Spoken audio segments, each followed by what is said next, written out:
Jai Hind everyone, how are you? I hope you all are getting along fine. So आज हम discuss करेंगे कि जो हमारे अग्निवीर वायु हैं इनको कुछ प्रॉब्लम्स फेस करनी पड़ रही है जो सामने आई हैं कि भाई हमें अकोमोडेशन नहीं मिल रहा है, अच्छा हमें टूटा बेड दिया जा रहा है, चेयर टूटी दी जा रही है, किसी का बोलना है कि हमारा फ़ैन नहीं चल रहा है, किसी का बोलना है कि हमारी कबोर्ड टूटी है, किसी का बोलना है कि हम बिल्कुल गंदी पुरानी एकदम टूटी खंजर बुलेट में रखे जा रहे हैं। ठीक है, ये अकोमोडेशन से बुलेट से रिलेटेड आया है। दूसरा आया है कि हमें हरेस किया जा रहा है, डीमोरलाइज किया जा रहा है, डीमोटिवेटेड किया जा रहा है by giving such and stupid statements जो हमारे कॉपल एंड अबव से सुनने को मिल रहे हैं। Not officer cadre one, officers ये सब नहीं, अभी तक इनका सुनने को नहीं मिला है, बट हाँ कुछ एयरमैन हैं वो ऐसा कर रहे हैं कि बोल रहे हैं कि आप लेबर हो, मतलब आप तो नहीं, मतलब लेबर हो, लेबरी करने आए हो 4 साल के लिए, ये वो ऐसा। वो जो कुछ अग्निवीर हैं, वो जो कुछ हैं वो 25% में है या 75% में है, ये मुझे नहीं पता, बट वो जो कुछ हैं वो कुछ ये बोल रहे हैं कि भैया हमको हरास किया जा रहा है, कुछ बोल रहे हैं कि हमें अकोमोडेशन नहीं मिल रहा है, और वही कुछ बोल रहे हैं कि हमें पानी नहीं दिया जा रहा है। हम बिना पानी के 2-2 3-3 दिन गुजार रहे हैं, ठीक है, पानी नहीं आ रहा है यहाँ पे। तो मैं ये बोलना चाहूँगा भाई कि सबसे पहले तो आप लोगों से कि आप लोग ऑलरेडी सर्विस में हो, ठीक है, आप लोग ऑलरेडी सर्विस में हो, आप लोग उस चीज़ का सॉल्यूशन आपको नहीं पता चला अभी तक कि भाई इस चीज़ का सॉल्यूशन क्या है। इस चीज़ का सॉल्यूशन ये नहीं है कि हम COAOC करने लगे, this is not a solution. हम इस चीज़ के लिए डायरेक्ट COAOC के पास नहीं जाते हैं, इस चीज़ के लिए हम डायरेक्ट नहीं जाते हैं, अकोमोडेशन के लिए, पानी के लिए, इन चीज़ों के लिए नहीं जाते हैं। सिंपल सा क्या होता है, हर एक चीज़ की फ़ौज में एक चेन है, ये तो आपको भी पता है, ठीक है, सबको पता है, जितने भी एक्सपीरियंस हैं उनको भी पता है कि भाई ये फ़ौज में एक चेन होती है। आप डायरेक्ट किसी सीनियर के पास नहीं जा सकते हो, आपको सबसे पहले अपने बिलेट IC से मिलना पड़ेगा, जो एक सीनियर कॉपल होता है।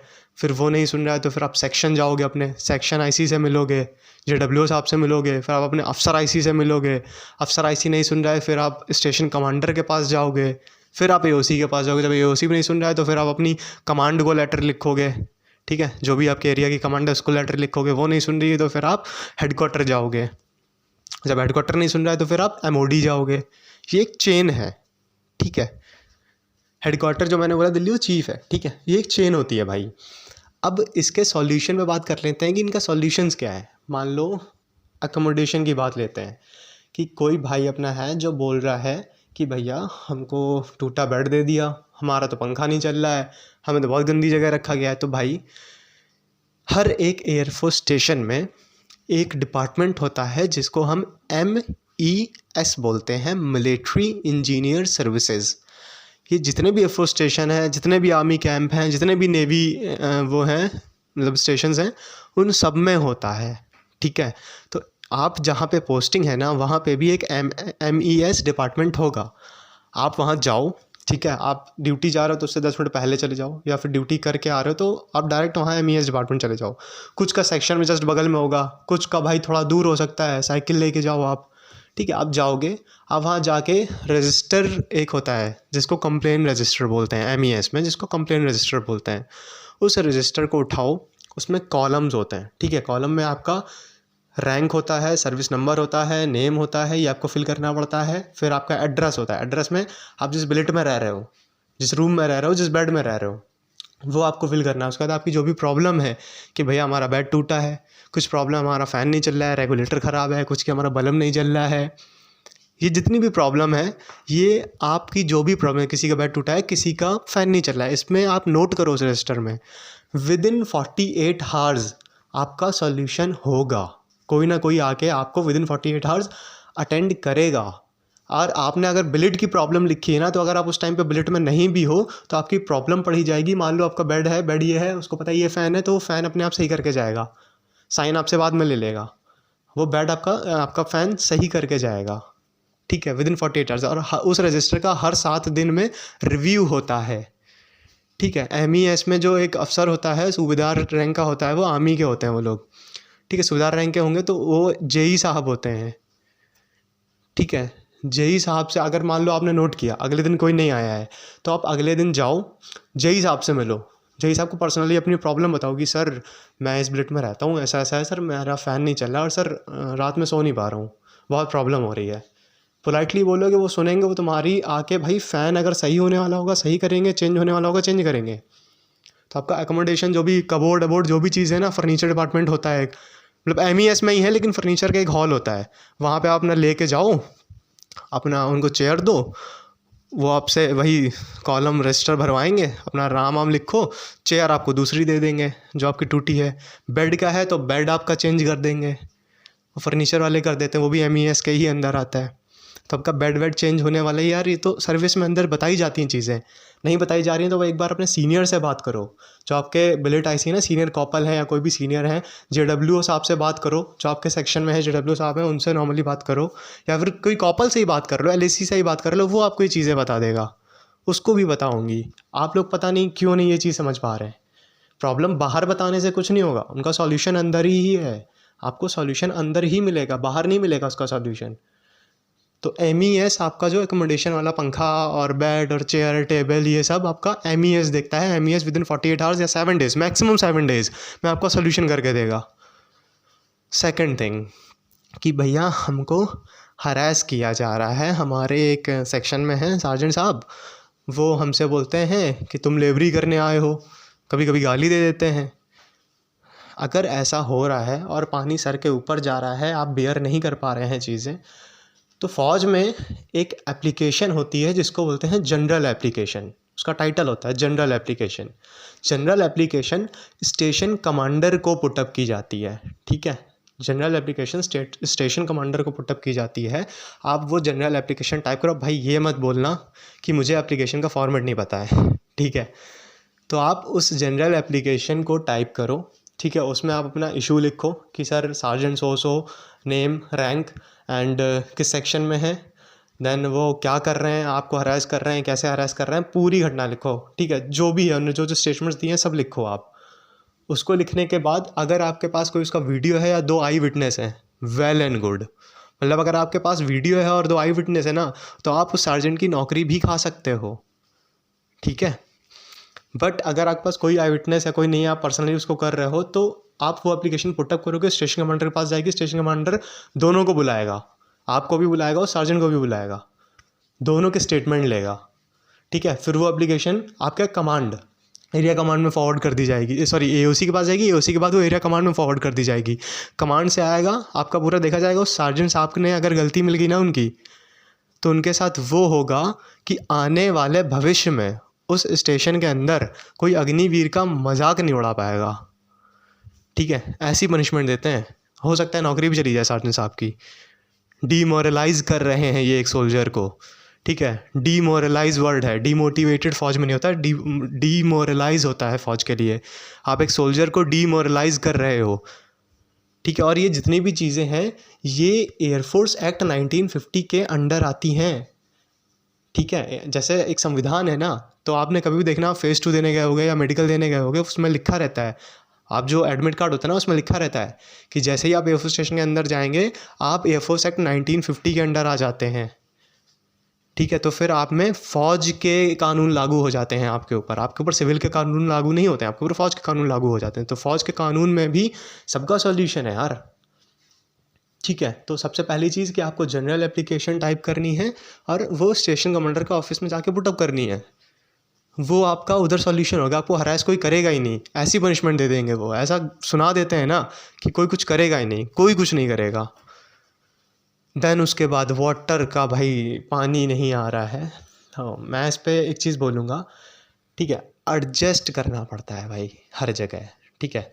बहुत ज़्यादा जो प्रॉब्लम होती है ना, वो मैक्सिमम प्रॉब्लम इसलिए हो रही है लोगों को कि लोग अपनी माइंड में अग्निवीर वाली सोच लेके ही नहीं जा रहे हैं। वो सोच लेके जा रहे हैं कि हमें तो 2-2.5 महीने जो घर में इज्जत मिली है ना, जैसे कि हम मान लो एयरफोर्स में हो गए, आप किसी के वाई ग्रुप में हैं 46 नंबर, अब वो किसी से फंक्शन में गया अपने गाँव में, उसने किसी से बोला कि उसने बोला बेटा क्या कर रहे हो, तो उसने बोला कि हमारा एयरफोर्स में हो गया है। तो मौसी चाचा सब एकदम घेर लिया, अरे वाह बेटा वाह, क्या बात है, क्या सही है, मतलब मस्त। अब बेटा की सीना चौड़ा होना स्टार्ट। तो वो जो रिस्पेक्ट मिल रही है हमें, उसकी 2 महीने के लिए, अभी 2 महीने हैं, इसकी आदत हो जाएगी, ठीक है। हम इसके एडिक्टेड हो जाएंगे इस रिस्पेक्ट के। हम अपने आप को अग्निवीर कम और सार्जेंट ज़्यादा समझने लगेंगे कि भैया हम तो एकदम हम हैं हमारी ये फील आ जाती है, ठीक है। तो हम अंदर गए, अब हम अंदर गए, हमें ट्रेनिंग से ही गालियाँ पड़ना स्टार्ट हो गई, लातें पड़ना स्टार्ट हो गई।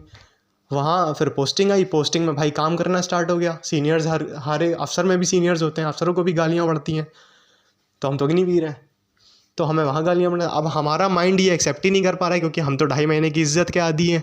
हमें जो घर में इज्जत मिली है, हमें उसकी लत लग चुकी है, तो हम वो चीज़ उसमें एक्सेप्ट, हमारा माइंड ही नहीं एक्सेप्ट कर पा रहा है, ठीक है। ऊपर से क्या होता है कि हमें लगता है अरे हमने वाई ग्रुप या एक्स ग्रुप निकाल लिया, घर वाले बोला अरे लड़का पढ़ाकू है, निकाल दिया ये वो, तो हमें वो चीज़ माइंड में बैठ गई।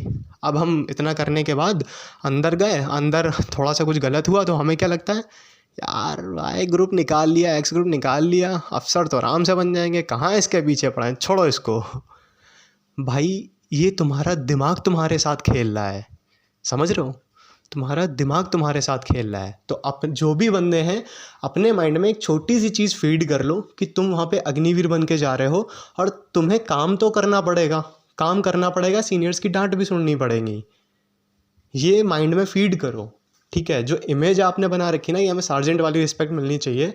जैसे कि मैंने सुना है 1-2 लोग बोल रहे हैं कि भैया हमें तो आदत है, सैल्यूट मिलना चाहिए हमको, तो सैल्यूट आप करोगे भाई, आपको मिलेगा नहीं, ठीक है, क्योंकि आप सबसे जूनियर हो, वहाँ पे सबसे जूनियर हो, वो चीज़ है। यहाँ पे परमानेंट वाले जो हैं, उन जॉब का आ जाता है, जॉब टाइमिंग का, कि भाई 10-10 12-12 घंटे काम करा रहे हैं। भाई जो परमानेंट है ना, कॉपल जो है, उनका ड्यूटी का शिफ्ट बताऊँगा, कहोगे ये क्या हो रहा है, नाइट ड्यूटी, शाम को 6 बजे गए, उसके बाद सुबह आए, सुबह जैसे वहाँ से सेक्शन से लीव कर रहे हैं गार्ड पोस्ट से, उसने बोला कि भाई काम करो, अभी जाओ सो, आफ्टरनून फिर आ जाना, सेक्शन में आ जाना, आफ्टरनून सेक्शन में आया, जाओ रात में सोना, सुबह मॉर्निंग है, ठीक है। तो भाई लोगों को 8-8 घंटे का रेस्ट मिल रहा है, बाकी सब काम कर रहे हैं वो, तो परमानेंट वाले जब कर रहे हैं तो हम लोग क्या है यार, हम लोगों को भी करना पड़ेगा। Now coming to our point कि भाई वाटर का सप्लाई का जो इशू है, तो सबसे पहली चीज़ एडजस्ट करना पड़ेगा, ठीक है। बेंगलोर में अभी वाटर क्राइसिस चल रहा है, लोग वॉशरूम भी मॉल में जा रहे हैं, तो क्या हम ये बोलेंगे कि नहीं यार बेंगलोर तो बहुत गंदी सिटी है, वहाँ पे तो कोई मतलब अच्छा हो ही नहीं रहा है, वो शहर छोड़ दो, वो शहर बेकार है, नहीं ना, एडजस्ट कर रहे हैं ना, टेम्परेरी चीज़ें हैं ना। फ़ौज में एयरमैन बिलेट और अफसर्स बिलेट, इनमें जो चीज़ें हैं वो चीज़ें मतलब प्रायोरिटी होती हैं, ये दोनों एयरमैन बिलेट और अफसर्स बिलेट, ये प्रायोरिटी में होती हैं, समझ रहे हो आप लोग। अगर आपका पानी बिलेट में नहीं आ रहा है तो जाके पता कर लो, किसी भी एयरमैन क्वार्टर में पानी सप्लाई नहीं हो रहा होगा, ठीक है। मैं खुद रहा हूँ भाई, मैं क्वार्टर में रहता था, सोचो जब 1-1 दिन पानी 2-2 दिन नहीं आता था, तो हम लोगों को नहाने के लिए भी बिलेट में जाना पड़ता था, और वहाँ पानी आ रहा होता था, ठीक है। और कहीं यार एक लॉजिक लगाओ, एक सिंपल लॉजिक बताओ कि ऐसा तो होगा नहीं कि अग्निवीर के एक अलग बिलेट है, ठीक है, तो एक अलग पाइपलाइन चली गई पानी की, अब सीओ बोल रहा है, एओसी बोल रहा है कि काम करो, इनको पानी मत देना, इनसे मेरी पर्सनल दुश्मनी है भाई, इनको पानी नहीं मिलना चाहिए, इनको पानी के लिए कलसा दो। क्यों करेगा वो ऐसा, ठीक है। किसी किसी स्टेट में वाटर क्राइसिस है, तुम्हें सुना होगा, जैसे कि राजस्थान हो गया, या फिर गुजरात हो गया, इधर जम्मू कश्मीर हो गया, यहाँ पे जो जैसे अपने नॉर्थ वाले हैं ना, ये जानते होंगे जो कानपुर यूपी साइड के हैं, इनके घरों में मोटरें लगी रहती हैं, ठीक है, अपना बटन दबाई, पानी जितना चाहिए उतना ले लो। बट ये कुछ स्टेट हैं जहाँ पे मोटर नहीं है, इनका वाटर सप्लाई आता है टैंक से आता है, ठीक है, इनकी बड़ी बड़ी टंकियाँ बनी है, उनसे वाटर सप्लाई आता है, तो कभी कभी वाटर सप्लाई नहीं आ पाता है, तो वो आप लोगों को ही नहीं, वहाँ पे जो एयरमैन हैं, जो स्टाफ है, उनको सबको प्रॉब्लम हो रही है, सब एडजस्ट कर रहे हैं। अब इसका सॉल्यूशन क्या है, हर एक एयरफोर्स स्टेशन में एक आरओ प्लांट होता है, वहाँ पे देखना किसी भी एयरफोर्स स्टेशन में पीने के पानी की कमी नहीं होगी, ठीक है। आपका नहाने धोने का इसकी प्रॉब्लम हो सकती है, बट पीने के पानी की भाई मैंने आज तक ना सुनी है ना देखी है, पीने की पानी की कमी नहीं होती, क्योंकि उसका आरओ प्लांट जो होता है वो अलग होता है, ठीक है। वाटर टैंक, वाटर सप्लाई अलग चीज़ है, आरओ प्लांट अलग चीज़ है। आरओ प्लांट होता है, वहाँ पे आप एक 150 रुपये का गैलन लो, 20 लीटर का, सुबह जाओ उसको भरो, साइकिल से अपने बिलेट में लाओ, नहाओ, ठीक है, सेक्शन चलो, सेक्शन में पूरा पानी वानी आ रहा होगा, कोई दिक्कत नहीं होती है, ठीक है, इतनी पानी पियो, खाओ पियो, जो करना है वो करो। दोपहर में आए साइकिल उठाई, एक 20 लीटर का गैलन ला के रख लिया तुमने फिर से भर के, सारा दिन भर चलेगा वो, पीने का पानी का कोई एक्सक्यूज़ नहीं है भाई, ठीक है। ये सॉल्यूशन हम लोगों को देखने पड़ेंगे। हम लोग जितना ज़्यादा अपने अंदर चीज़ें माइंड में बनाएंगे ना, प्रॉब्लम उतनी ही होगी। ये चीज़ें बाहर किसी एस्पिरेंट को बोलने से या किसी ओनर को बोलने से या किसी को यूट्यूबर को बोलने से कोई इसका सॉल्यूशन नहीं होने वाला है। These are just a waste of time and you are distracting the aspirants, and those aspirants who are distracting himself, they are like, उनको तो यार चीज़ें पता ही नहीं है ना, ठीक है। सोचो जब आप सर्विस में हो, आपको ये चीज़ें नहीं समझ में आ रही हैं कि भाई हमारा अगर बेड टूटा है, हमारा पंखा नहीं चल रहा है, तुम्हें कहाँ जाना है, तुम्हें ये समझ में नहीं आ रहा, तो ये जो एस्पिरेंट है इनको क्या समझ में आएगा, इनको खुद नहीं पता। अब ये लोग सोचते हैं कि नहीं, एक सबसे मेन चीज़ ये है बॉस, माइंड से ये निकालो कि हम अंदर गए हैं तो हमारे सारे अधिकार ख़त्म नहीं यार, हमारे सिविल के अधिकार छीने गए हैं, फ़ौज के अधिकार हमारे पास हैं, ठीक है। तो दूसरी चीज़ कि भाई जितने भी एस्पिरेंट्स हैं इनके माइंड में एक चीज़ आप लोगों के स्टेटमेंट से ये चीज़ आती है कि हम वहाँ जाके एकदम ख़त्म है, सब ख़त्म है। क्यों ख़त्म है यार? नहीं है, बहुत सारी चीज़ें हैं। आप अगर 4 साल के बाद रिटायर हो रहे हो, ठीक है, 4 साल के बाद रिटायर हो रहे हो, हम कह रहे हैं नहीं 4 साल पढ़ा तुमने, नहीं पढ़ा, पढ़ नहीं पाया, तुमसे दिन रात काम कराया गया, 11 लाख रुपए लेके तुम घर आ गए, 2 साल तुमने पढ़ाई की, ठीक है। अब ये बोलेंगे एज फलाना ढिमका, तो भाई जितनी भी ए ग्रेड की जॉब होती है ना, उनकी एज स्टार्ट ही 21-22 से होती है, ठीक है। मान लो कोई CGL की कर रहा है, कोई बैंक की कर रहा है, ठीक है, कोई टीचर बनना चाह रहा है, कोई कुछ कर रहा है, तो उनका क्या सीन होता है कि आप आओ, 2 साल दो खुद को, 2 साल पढ़ो, ठीक है, एक कोचिंग ज्वाइन कर लो या ऑनलाइन बैच ले लो, एक लाइब्रेरी ज्वाइन कर लो, 2 साल पढ़ो, और इन 2 साल, ठीक है, 48 महीने आप 10,000 रुपये घर में भेजो, 10,000 रुपये खुद खर्चा करो, तो भी 48 महीने में 4,80,000 खर्चा होगा, 6,20,000 आपके अकाउंट में होगा, ठीक है। और 2 साल में इतना बेवकूफ़ कोई नहीं है कि सिलेक्शन ना ले पाए। 2 साल पढ़ोगे, अच्छे से पढ़ोगे, डेडिकेटेड होकर पढ़ोगे, तो 2 साल में आराम से कहीं भी सिलेक्शन ले सकते हो। सिलेक्शन लेने के बाद जो ऊपर के 20,000 बच रहे हैं ना, उनकी पार्टी कर लो, 6 लाख तब भी तुम्हारे अकाउंट में होंगे। तो जब तुम किसी दूसरी जॉब की ट्रेनिंग पे जा रहे होगे, you have a 6 lakh in your account. ये जो 20, 22, 23, 24 साल के लड़के घूम रहे हैं ना, घर से 100-100 रुपये मांगते हैं, ठीक है, तो डीमोटिवेट मत हो। कुछ चीज़ें, कुछ मैं बोला ना, मैं स्टार्टिंग में बोला एक स्टेटमेंट कि ये कुछ अग्निवीर हैं जिनको प्रॉब्लम फेस करनी पड़ रही है। हमने अभी तक जितने भी अग्निवीरों से बात की है, ठीक है, जितने भी मेरे जो पर्सनल जानने वाले जो हैं, जो अग्निवीर बने हैं, मेरे फ्रेंड्स हैं, उनसे मैंने बात की है, तो उनका भाई कोई ऐसा रिस्पॉन्स नहीं है जो बोल रहे हों कि कोई दिक्कत है। दे वर लाइक भाई सब बस सही है, सब बढ़िया है। महीने में 1 दिन का बुकआउट का है, और उसमें भी अंदर सारी फैसिलिटीज़ हैं यार। अंदर आपको जिम मिल रहा है, मूवी थिएटर मिल रहा है, अंदर आपको सारी चीज़ें, सारी फैसिलिटीज़ मिल रही हैं। क्यों जाना है, ठीक है। और हम कह रहे हैं जाना भी है तो वो एक फैक्टर बोल सकते हो कि भाई ठीक है, तुम्हारे घूमने की एक वो है, वो एक फैक्टर है, एक उस पर बोल सकते हैं हम लोग। But it's not a big deal कि हम एडजस्ट ना कर पाएँ उस चीज़ में, ऐसा भी नहीं है, ठीक है। तो माइंड में पॉजिटिविटी लाओ थोड़ी सी। बाकी जो भी चीज़ें हैं जो आपको लग रहा है प्रॉब्लम्स हैं, तो उनसे मैं यार एक ही चीज़ रिक्वेस्ट करूँगा कि आप बाहर डिस्कस करने से पहले ना एक बार अंदर सीनियर से डिस्कस करोगे कि सर मुझे ये प्रॉब्लम हो रही है, इसका कोई सॉल्यूशन है क्या, वो खुद बताएंगे तुमको, ठीक है। तो आपको बाहर ये सब डिस्कस करने की ज़रूरत ही नहीं पड़ेगी। So that's all about it. बाकी किसी का भाई कोई भी डाउट होता है, you guys can join IF warrior, no issues, सारे डाउट्स आपके वहाँ क्लियर होंगे। Thank you all.